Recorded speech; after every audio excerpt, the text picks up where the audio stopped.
ইসলাম ধর্ম তোমার পছন্দ না, তাতে আমাদের কোনো সমস্যা নাই। তুমি নিজে ইসলাম ধর্মের না, তাতেও আমাদের কোনো প্রবলেম নাই। কিন্তু যখন তখন ইসলাম নিয়ে উল্টাপাল্টা কথা কইবা, মনে রেখো ইসলামী যুব সমাজ এখনো মরিয়া যায় নাই।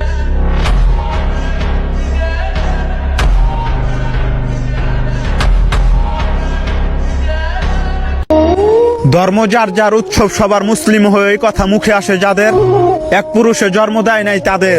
রমজান মাসে বিধর্মীদের হলিডে যারা পালন করে, আল্লাহর গজব যেন তাদের উপরে পড়ে। বাংলাদেশে আস্তে আস্তে আল্লাহর গজব নাজিল হইতাছে। কালকের ওই শিলাবৃষ্টি তার প্রমাণ। ধ্বংস হওয়ার আগে মাফ চেয়ে নাও হে বাংলার মুসলমান।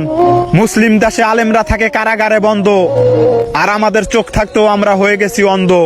মুসলিম দেশটাকে বিধর্মীদের দালালি করে ধ্বংস করতে চায় যারা, একদিন জনগণের পিছার বাড়ি আর জোতার মালা গলায় দিয়া বাংলাদেশ থেকে লাঞ্ছিত হয়ে বের হবে তারা।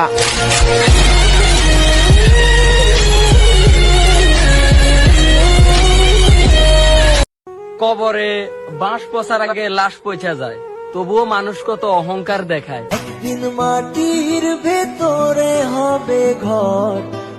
মসজিদের সভাপতির বউ পর্দা করে না, সেক্রেটারির বউ পর্দা করে না, কেশিয়ারের বউ পর্দা করে না। আল্লাহর কসম হাজি তোমাকে শোনায় যাই, শুনে রাখো, লেখে রাখো। মসজিদের সভাপতি লেখে রাখো, সেক্রেটারি লেখে রাখো। তোমার সেক্রেটারি কোনো কাজ হবে না, সভাপতিত্ব কোনো কাজ হবে না।